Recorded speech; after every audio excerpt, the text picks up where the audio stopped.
So thank you both for joining us. This is our second talk about Expo 2025 Osaka, Kansai, Japan. My name is Susan Miyagi McCormack. I'm the founder and editor-in-chief. Hi, Ella, of Japan Culture NYC, English language website that helps promote all things Japanese in New York City.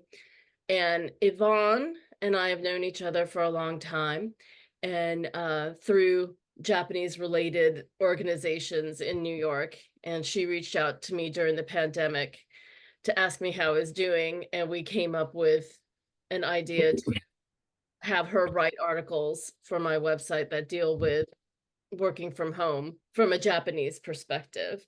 So that's how that started. And now we just run with supporting each other and having projects together. And since she's been in Osaka since the day that Expo began, Expo opened. We thought it'd be fun to have her tell us all about it, what the process is and what people should expect, and encourage people to go if they are going to be in Japan, or just make a special trip to fly to Japan.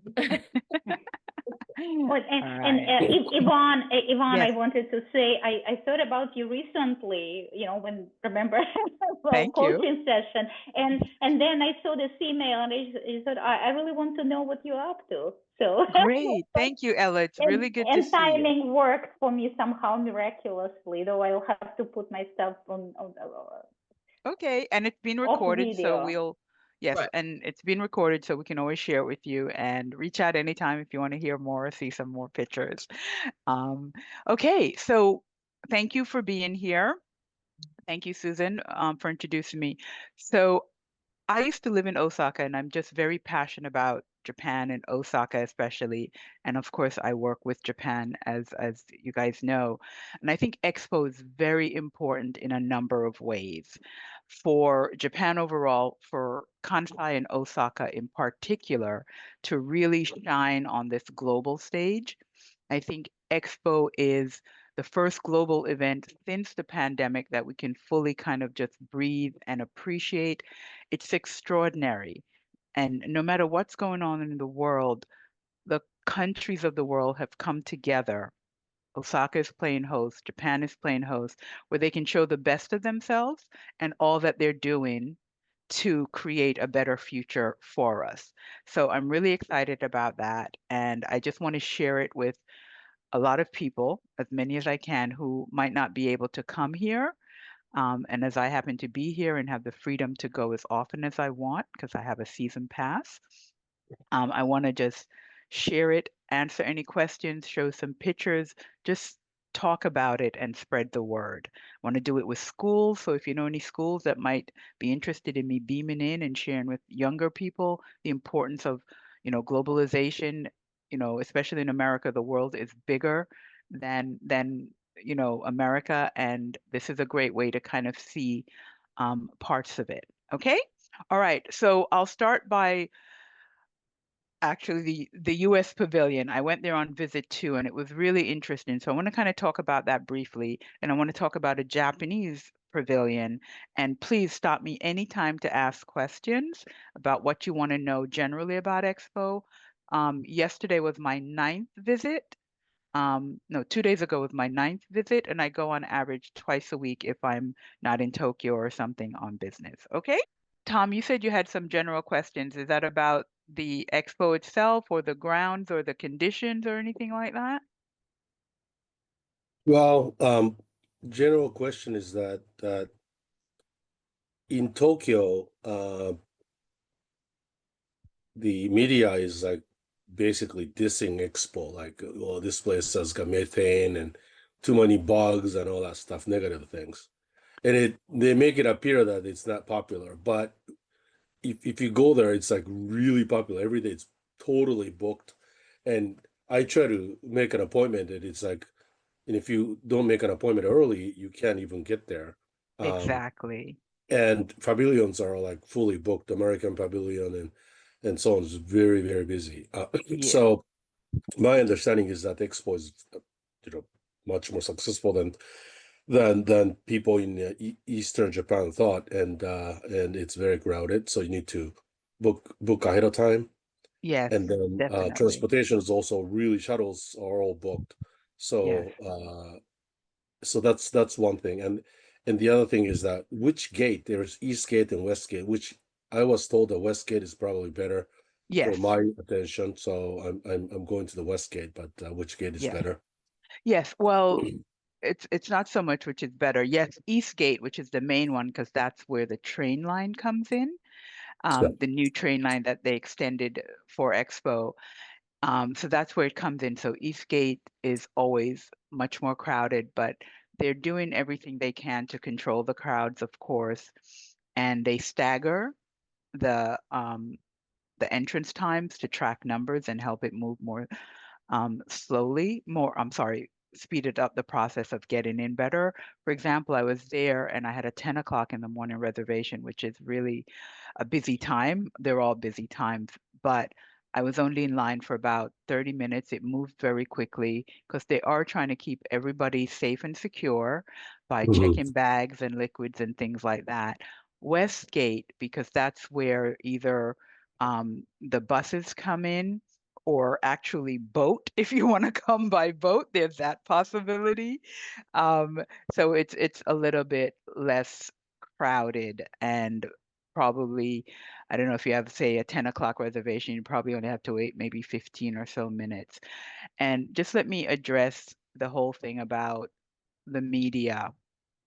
First of all, I think Tokyo is jealous. So let me just put that out there. And of course, this is a massive, massive undertaking for Japan, for Osaka. And I'm an old technology person, and I know that everything will not always be perfect. But for this global event, so many moving parts, I think an extraordinary job has been done and is being done. Yes, of course, there are crowds because A, it's Japan, B, it's a world exposition, C, we want everybody to come. All right. So people, I think, should expect that the size and the nature of this, yes, there'll be long lines, and figure out ways to manage that. For example, when I go, I try to get reservations, and I'll address that in a second, for at least one or two pavilions. And if I can't, they're common buildings which do not require reservations. And they're for smaller countries, and there's about maybe 12 to 20 booths or small rooms of these countries in the pavilion. So if you can't get in a main pavilion, go to a common. There's common A through F. So there's a few of them. And of course, you can go multiple times. All of the countries, especially, I know Kenya, they have special coffee sometimes, Ethiopia. So there are things to do. And just walk in the grounds.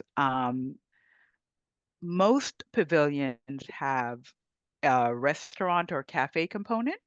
Some of them are inside the pavilion itself. Some of them are outside. And those are separate line from the lines and reservations to get into the exhibit part of the pavilion. So, for example, I've been to the US Pavilion, but every time I go to Expo and I want a coffee break, I go get coffee at their cafe, and they have a nice courtyard with tables outdoors between their wings, so to speak, and a stage where they've brought in lots of different performers from the state in different 3 cohorts, 2 months at a time. There's blues singer. There was a stilt walker from New Orleans. There are Native American dancers, which were fantastic. There was a group from New York that did kind of jazz, piano, and saxophone. So they have a lot of entertainment as well, a lot of these pavilions. One of my favorites is the Australian Pavilion. Once you go through their exhibit, you come out on, again, an open courtyard with a very big screen that shows all the beauty and vast splendor of Australia, including their native peoples. And they also have a stage, so they put on different events, shows for kids, music, and they have their coffee truck cart gift shop and food. And there are a lot of chairs and benches there you can sit at. So there are things to do and places to sit. The ring itself, the structure that goes all around Expo, underneath, it's shaded. There are tons of benches. That's where most people sit and eat their lunch if they've brought their own lunch, like I usually do.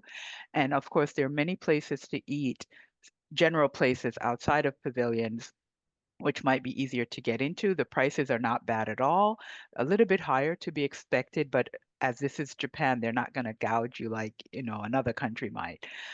And the restaurants for the pavilions themselves, yes, the lines are long, especially Italy, because everybody wants to eat at Italy.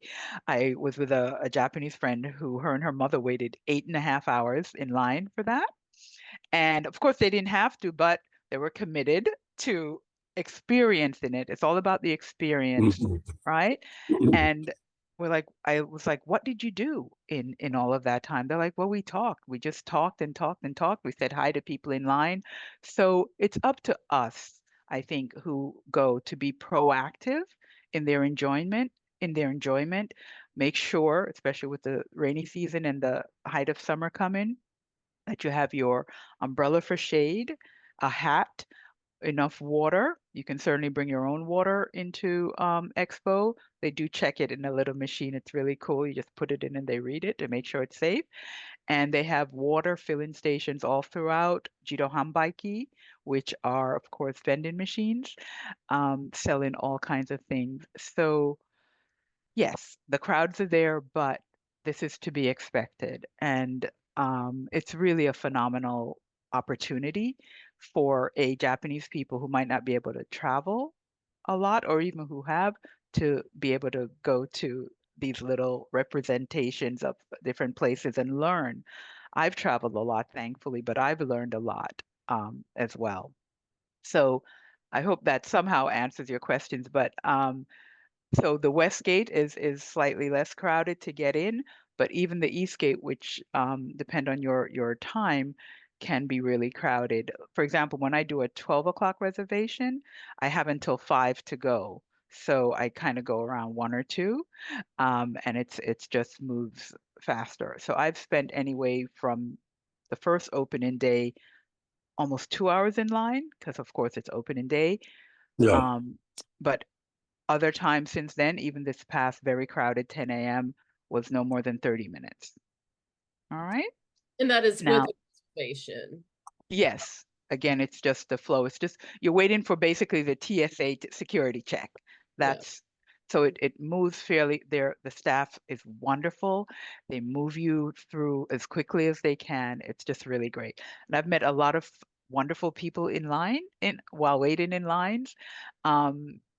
So it's up to you to be more proactive to get the full benefit and enjoyment of Expo, despite or in spite of the crowds and so to speak. Do they need a passport or some identification, or do they just let you in with a ticket? Yeah, just a ticket, because when you register online, you get your Expo ID, you get your ticket, and that's what you show digitally. So yeah, you just show that in line. They check your bags, and then you um, you tap your digital Do, ticket, do, and you're in. do you need any like printed out uh uh lanyard from your neck and so on, or No, just no, I do everything by my phone. They did have the ability where you could kind of order a printed ticket and a lanyard, but I keep missing the deadline and it would take like a month to get to me. So I'm just like, okay, I just have my digital one. And what I do is I bring it up before I get there. It's all coded for the day of your visit and whatever reservations you have, and I take a screenshot of it so that every time I don't have to log in and get to it. So that's what I show. And you really only need it when you enter the gates of Expo and if you have a reservation for a time for a pavilion.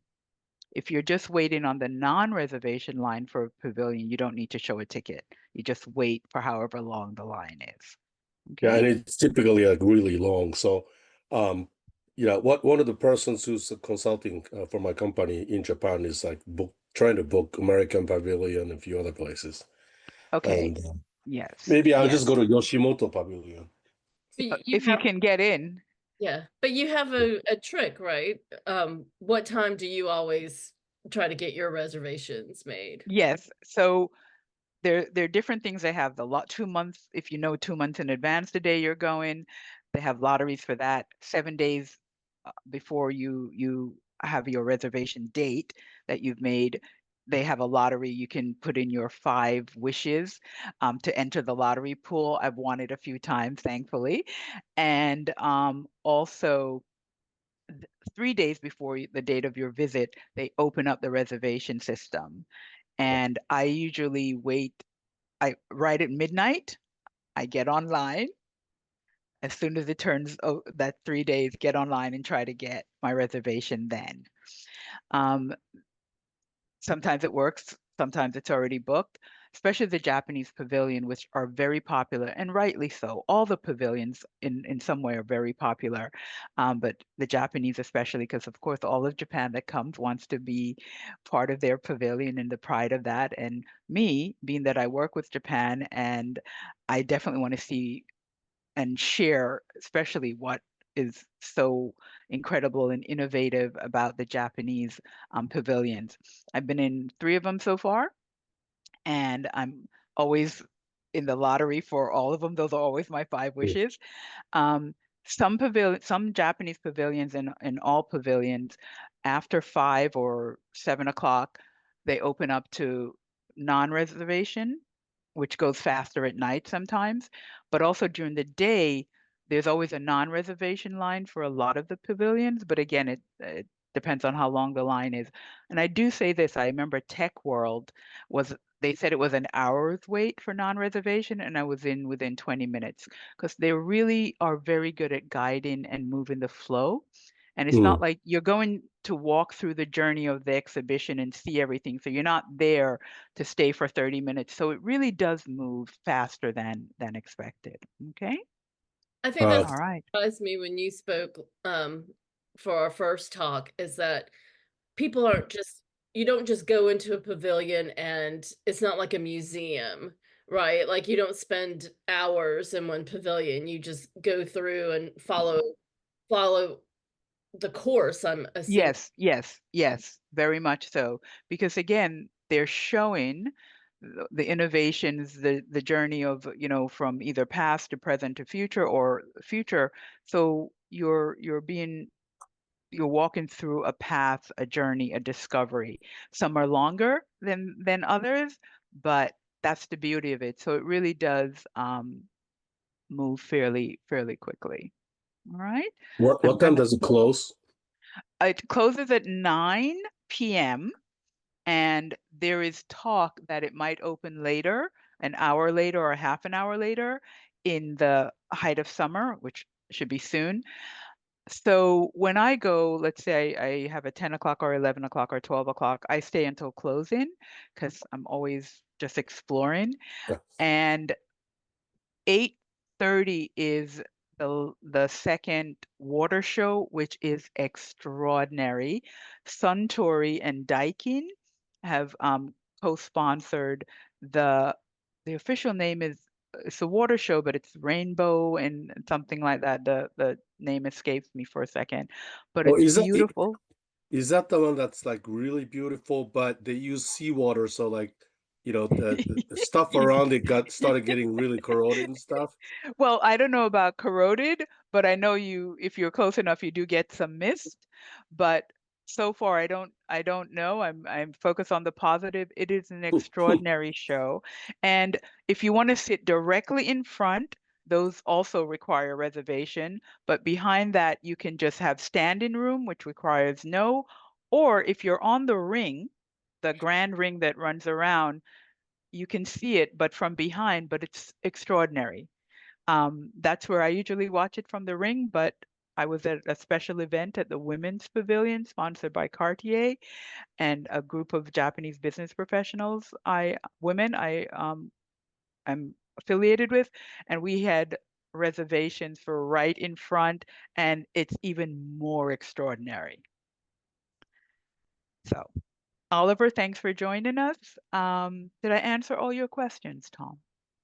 One more question. Oh, ask as many as you want, love.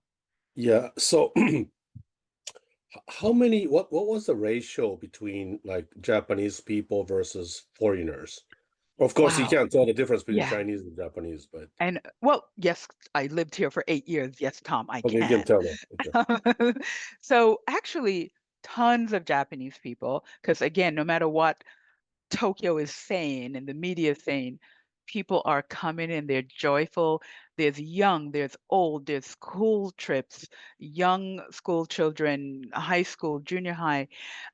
There's people in wheelchair. There's everybody's here. A lot of foreigners, of course, the ones I can easily recognize is Europe, Western American, European, tons. I've spoken to Saudi Arabians in line waiting for pavilions, Chinese, Philippines, everybody's here. There are a lot, of course, of Chinese. The Chinese pavilion, just to shout it out, I haven't been inside, but well, I won't even shout out anyone in particular, but all the pavilions, the structures are magnificent. Wow. So there's a good mix of people. Like I said, I see a lot of just everybody. And it's really cool to be walking the grounds and see, different countries, nationalities wearing their traditional garb, like Saudi Arabian, African, Thai, Balinese, everybody just walking the grounds in With their Japan, like everybody's country together. attire. Well, that's Yes, cool. What it about the is like cool.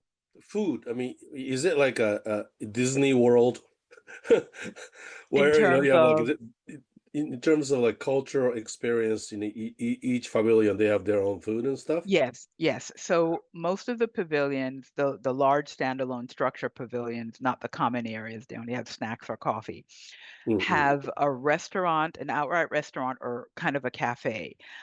For example, Italy, of course, has the most spectacular, and that's where people are waiting 8 hours. And it's on the top level. They have a kind of Italy sponsors it, Italy, which is Ah, great. okay. So Italy, and then they have a front part, which is kind of a Tuscan garden that you can kind of meander around. So that's very popular. I haven't been able to get in, but I'm hoping because I'd love to do the food of Expo tour, but it's very hard to get into Right. these. Saudi Arabia has a really nice restaurant, and their pavilion is extraordinary as well. Like I said, the American pavilion has a great cafe, of course, American foods, and that's also popular. And that just reminds me of one thing. The American Pavilion for the English speaking guided tour or journey through the tour, um, there are no reservations, but they do take reservations for the tour in Japanese Mhm. because otherwise it would just Too be many people. Yeah. pandemonium. Yes.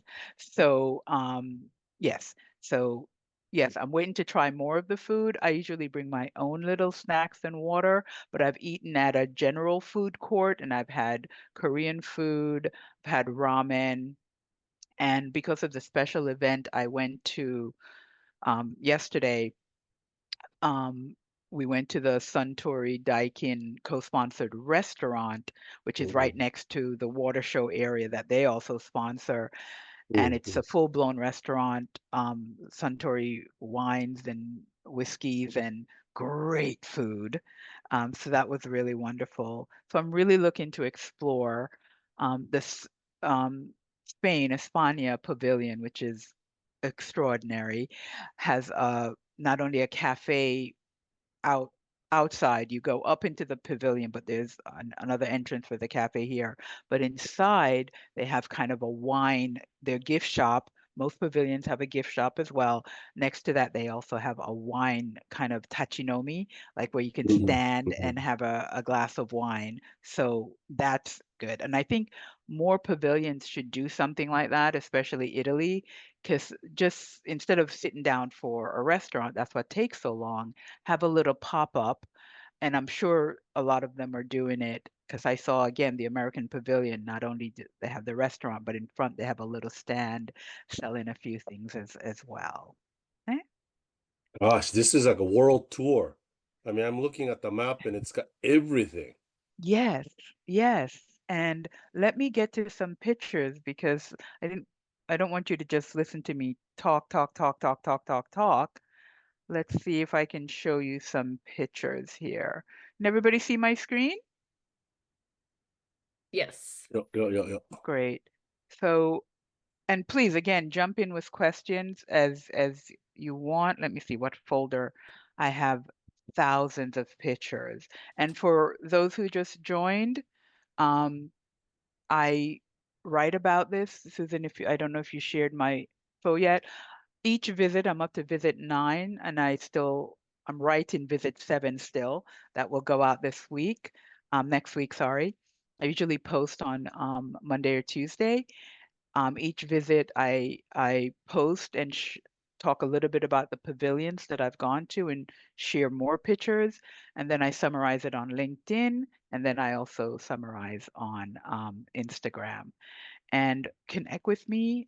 We're going to do more of these talks. I don't care if only me and Susan are there. I think it's important enough to share it with even one person because it is an extraordinary thing. All right. So I'm going to show you a little bit of the American. This is me in front waiting in line. And just part of as you're walking through, this is part of the exhibit, the things that they show, just different things. Of course, what America represented, healthcare, technology, the moon landing, robots, scenery of the vastness and the beauty of America, Yeah. different shots, So, the so diversity of America. American Pavilion still like telling people that the moon landing was real. Yes, Tom. Yes, they are. We're not going to deny it anymore. It's real, Tom. Spread the word, Tom. It's real. They even had that little piece of moon rock as well. So again, just showing the beauty. Here's a shot. Again, I took a shot. This is New Orleans.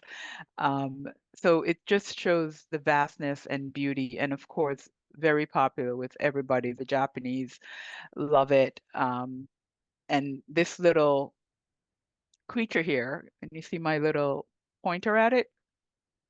It's a No? Hold star. on. It looks like a star. Yeah, that's Spark. That's the kind of each pavilion has a little mascot, right? And hold on just one second. Each pavilion has a mascot, and that's the American one, little Sparky, as I call him. Oh boy, what did I just do? Is my screen frozen? No, I see a hand and it turns Okay. the hand All into right. an arrow. All right. So this is the cool thing about the American Pavilion. So after you walk through that area I just showed you, it's projection screen showing all of that, sceneries and things like that, and spark flying around. You enter the next portion, which is a room that's somehow shaped like a rocket, like you're in the well of a rocket. And here we all are, here's me, and countdown to take off. And it's just really cool. It's like you're taking off in a rocket, right? So going up, zoom in. Do you actually move? No, you don't move. The room does. See, Oh, can you see that? yeah, that's Oh, cool. that's excellent. That's like Disneyland USDA stuff. Yes. Oh my God. See? So it's just look, that's from the space station. Did I just see Elon? I hope not. No, no. You know what? It looks like the experience in the Sphere in Las Vegas. So Yes. with all the screens around where you feel that you are moving, but it's screens projecting. Yes. It looks incredible. Yes, But Ella.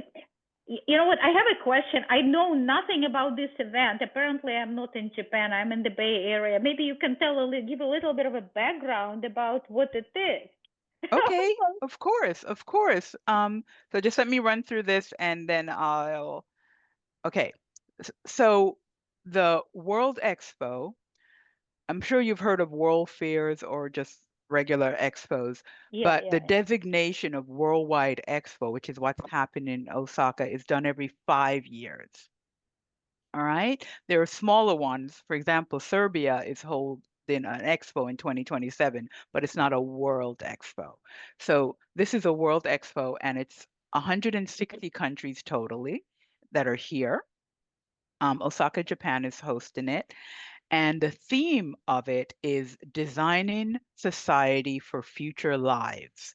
So it's all of these countries showing what they're doing for sustainability, technology innovation, how we'll live in the future, their ideas for it, and that could be in, agriculture, in construction, environmental, manufacturing.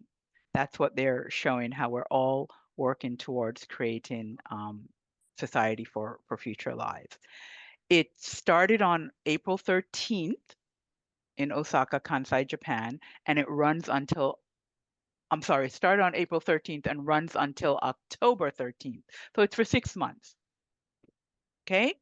And as I said, there are 160 countries, and larger countries have standalone grand pavilions, and they're common buildings that house kind of like a small room or booth for maybe 12 to 20 countries in each. So totally there's about 160 countries represented here at this expo. All right, And those Ella? buildings, it's countries that wanted to have a presence there, but didn't have enough resources to create a giant pavilion like the one you've seen that they built. Yeah, thank you.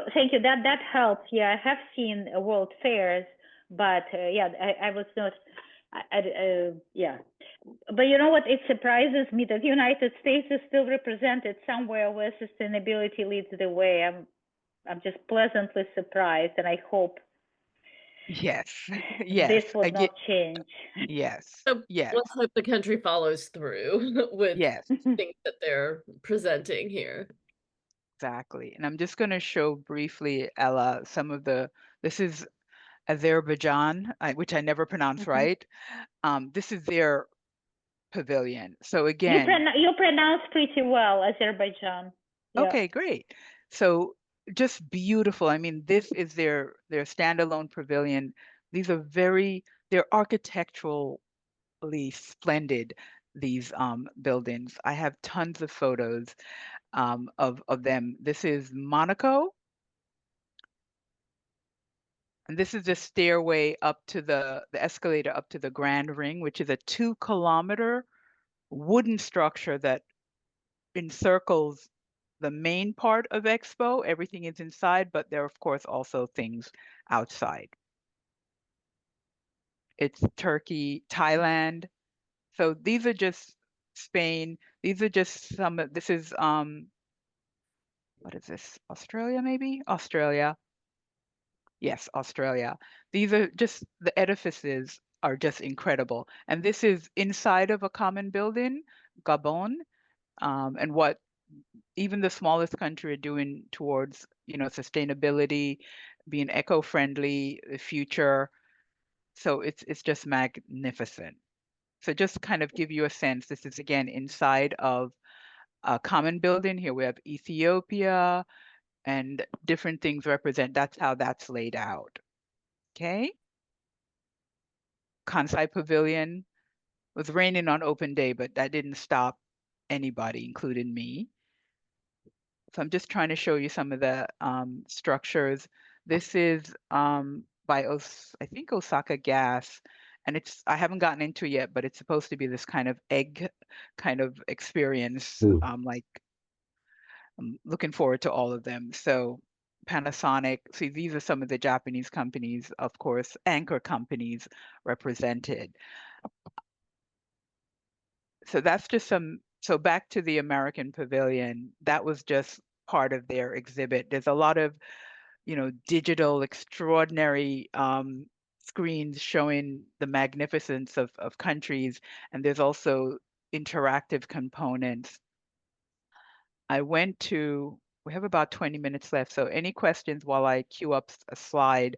Next, I want to talk. Yes. How is that character, Myaku Myaku character? I thought, like when it first came out, I thought it was like a little, yeah, like little scary and weird, and the concept is like it's a blood vessel thing, you know. Yes. So some people like, oh God, I hate that, you know, I'm scared of it. But now it's like sold It, for prime money and people love it now or whatever. yes, yes, I agree. At first, I really didn't like it because I'm just like, why? But it does grow on you. It does, it does grow on you, Tom, because even I bought a little one. People are, of course, this is Japan, and for those who don't know Japan, they're very much about the goods, and they have Myakumaku, of course, stuffed toys, different sizes, um, handkerchiefs, washcloths, keychains. They have hats. They have rain ponchos. I've seen shoes. I've just seen everything. So yes, it's really taken on a life of its own. And I'm trying to find a picture from the other day where just, yes, I found it. Good. Okay, let me share. Kids are really loving him. Um, really loving him, or it or she. So if you can see Is it here, him? I don't know. He, she, it. So right here, we could take pictures of him. He's encircled by everybody, kids, and all you had to do was yell out "Miaku Miaku," and he'll turn and you get your picture taken. So I was fighting with a lot It of kids. Gosh, you know, I still think this is like, you know, when you look at cockroaches, you have like, you know, and that's the kind of thing. And I can't believe people are getting used to it. Well, Yes. I'll Yeah. admit that I didn't like him that much either. I thought it was a strange thing, but Nyaku visited New York a few times and came to a travel show and then visited at the ambassador's residence and so friendly. And I now love Nyaku Nyaku when before Yes. I didn't. So He it is grows on people. yeah. Yeah. The kids love him. I mean, the kids love him. And what I like is, I don't know if you can see it because my background is on. His little tail is what kind of won me over. So I like Miaku Miaku from behind as well. So yeah, he's grown on people. Just some more scenes from the day. And just in case you don't know, this is part of the ring. Like I said, it's 2 kilometers around the main body of the expo site. And underneath it, there are lots of benches and it's shaded. There are escalators to get up there. There are stairways to get up there. There are elevators because I said all people are welcome. You know, people in wheelchairs, canes, young, old, everybody has access to everything. And this is built with traditional Japanese joinery, so no nails were used. And it's just an amazing structure. And it will be repurposed when Expo is done, as will a lot of the pavilions. Again, sustainability and eco-friendliness. All right, so, okay. So about 15 minutes left. Any other specific questions? Oliver, are you there? Do you have a question? No? Okay. Ella, did I give you enough background information about the expo? Well, I hope I did. And so, Tom, you said you're coming soon and you'll be Yeah, on the visiting for how long? yeah, I'll be there on the 12th, and then I'm thinking about setting up another visit with a friend in early July. And then the company I'm consulting right now will have they're a Serbian company and they're gonna have their booth in Serbian Pavilion on Oh, September 2nd and 3rd. So I'm sure I'll be going there multiple times. all right. Yeah, and I'll probably be here until middle September myself. Networking as always, doing stuff, and of course, continue to write about Expo as I visit. Great. And so I might see you there. Oh All yeah. right. Yeah. Yeah. All right. So Yvonne, yes, go I have ahead. a question. It's on behalf of Tom. Would it benefit him to get a pass because he's going to go more than once, or yeah. Good I already question. got I got a Oh, you got it. Okay. yeah, pass for the 12th, and I didn't get a regular pass to go Okay. multiple times. So Yes, once I go, and then you'll yeah, see. I'll Yes, see, figure out yes, how much I have time. yes. So that's a good question. So I have a season pass, and it cost me some money, which was about $200 when I bought it right before I came That's here not bad. in March. Not bad at all, because after the fourth time now, basically all my visits are free. So Yeah, yeah. I've already been 9, and I plan to go at least twice a week for the next 3, 4, 5, 3 months, 4 months. So Looks it's like you live definitely there. worth it. Yeah, I know, right? Yes, well, lots of business development and networking and things going on. And plus Great. I really am enjoying Expo and writing about it and trying to create just an awareness with these little talks. And like I said, I'm trying to get into some schools um, in the United States or wherever.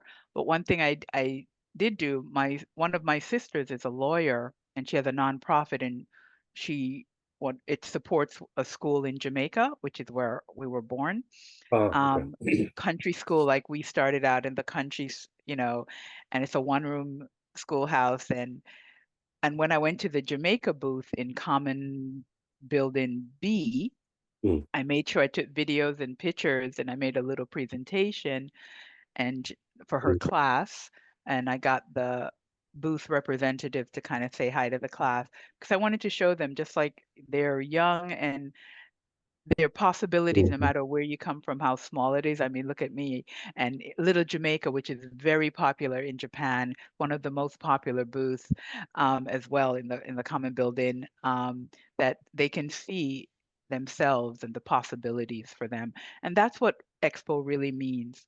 So I'm really thankful that there are tons of Japanese school children, school trips, well organized. They come, they explore, and just to hear their voices of wonder and amazement is just spectacular.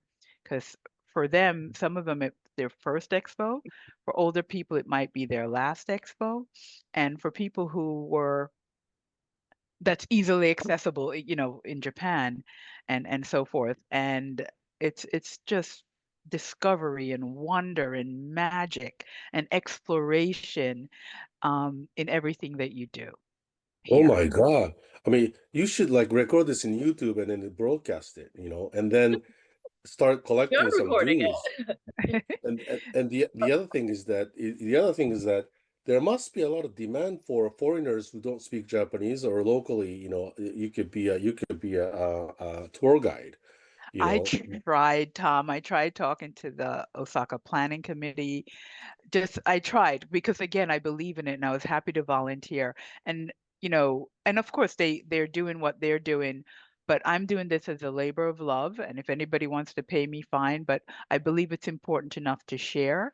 I have gotten interest from the Japanese consulate in Miami. I met with them through networking events, and they're sharing whatever I do with their mailing list, or because they also, want to make sure that it's shared with everybody. And if you know anybody, I'm happy to talk to anybody. It's not just picture sharing, because you can always go on my site and look at pictures, but the questions and just having people satisfy their curiosity about it. So I really applaud you guys. Oliver, hello. Hi, How are you?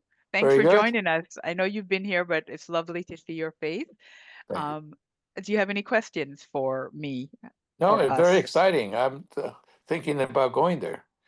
Yes, yes, please do. It's really, if you can, please do. It's wonderful. And yeah. And if not, just please follow me and read my blog postings and my LinkedIn postings and see my pictures, because it's I put links spectacular. to all of Yvonne's blog writing, her LinkedIn and Instagram accounts in the chat, but I'll also send it in a follow-up email after with the recording after we're done here. Thank you, Susan. And there's one more thing, and again, please keep your questions coming that I want to show. So I've showed the American Pavilion a little bit. I want to show you on visit 4, I went to Ida Group Holdings and Osaka Metropolitan University. They have a co-pavilion, and just let me find the folder.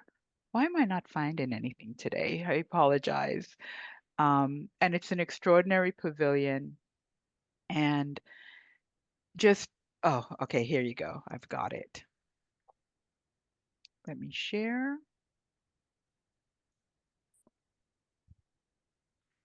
Okay, so, oh, and I usually, like I said, write about my visits in the pavilions. I have different postings that I will do on the staff, the volunteers who are supporting the visitors, the cleanup staff, the security staff, the train staff. Everybody's just, it takes a village. Everybody's just extraordinary. They're so friendly and wonderful.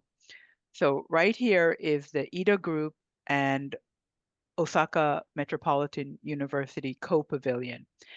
This structure, they have 2 Guinness Book World Records for this structure, which is the largest structure wrapped in jacquard fabric.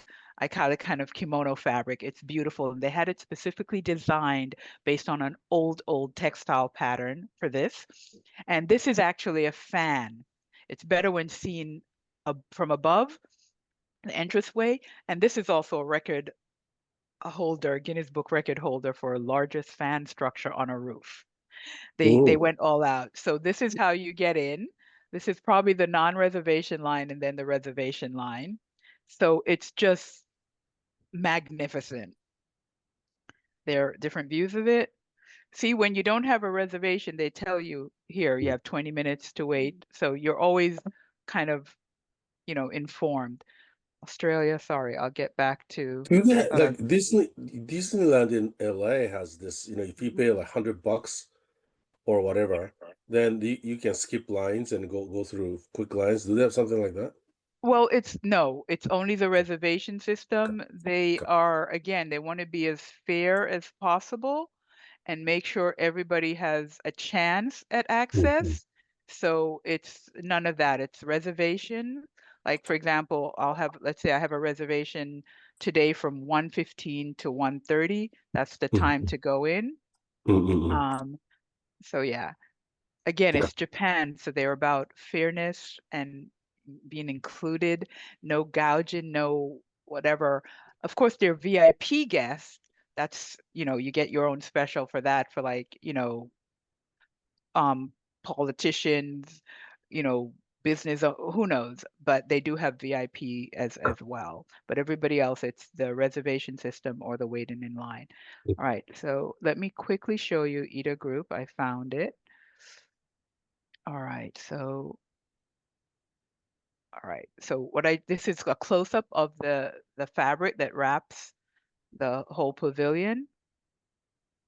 And it's not a small thing, it's huge, because of course we walk inside of it. And I guess this is their mascot.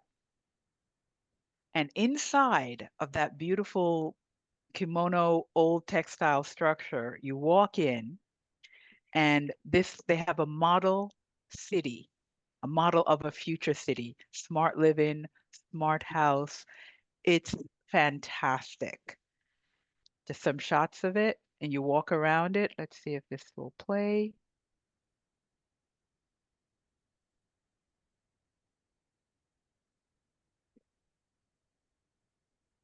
And I do this thing where I'm always turning my camera. I don't know why, forgive me. It's another angle of it. At night, they show what happens, solar powered lights and energy. Let's see, do I have a picture? Yeah, I thought I saw solar panels on one little corner of it. Yes. Wow, Yvonne, this is so amazing. I think it's very well spent, time well spent, and they're losing money on you. Tell them, tell everybody you know that, Ella. Thank Look, you. this Thank you very much.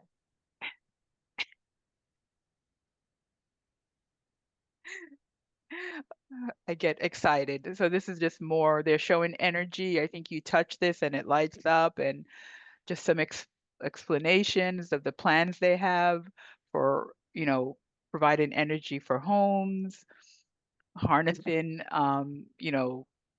CO2, storing it. So Osaka Metropolitan University, just incredible research and development. This is their Wellness Start Smart House. So the line here is to actually be a part of the house. It can, if you do the tour of the house itself, it's 40 minutes and you get your vitals measured. And as you go through the house, there's a smart refrigerator. There is a kind of AI that reads your functions as you go through. I didn't want to wait 40 minutes in this line, so I didn't, but I was able to walk through the house, and it's, again, just this is the view from the second level of the structure, looking down on the model. This is the kitchen. So they have a display where it will tell you, what food you have in the refrigerator, how to cook it. By reading your vitals as you went through a different part of the house, they'll tell you, oh, you need extra vegetables today, or your iron is low, or make sure you make this recipe. This is their bedroom, which smart bed. Me just lit up. I want to just more pictures of the, yes. Is everything just a prototype right now, and they're proposing that, or do they have actual homes with these that they're testing? I'm not really sure, but the whole village is what it can be in the future, but they do have distinct components that they've created. So yeah, they probably do.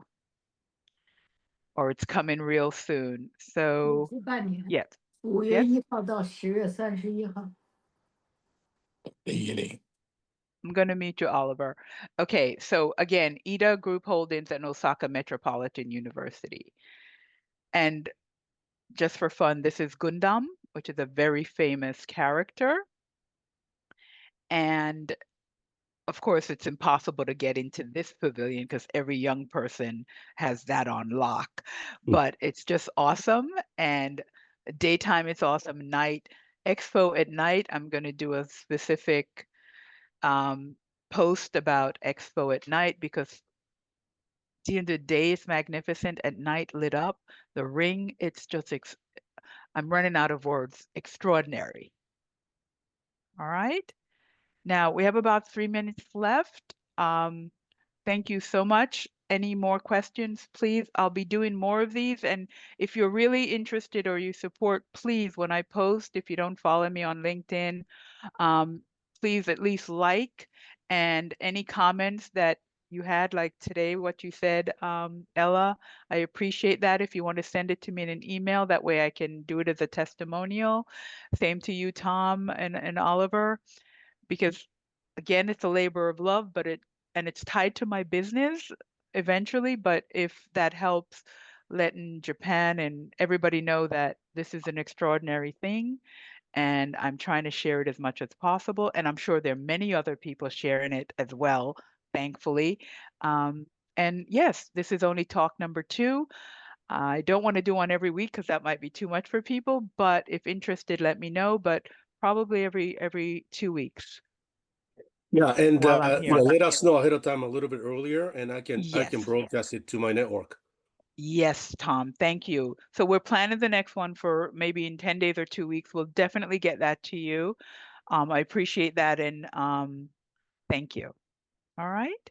Any other questions, comments, feedback? Oliver, are you trying to speak? You're on mute. That's fine. I really appreciate it. Look forward to the next one. All right. Awesome. Thank you. Ella, thank you so much. It's been a long time. I'm glad to see you. All right.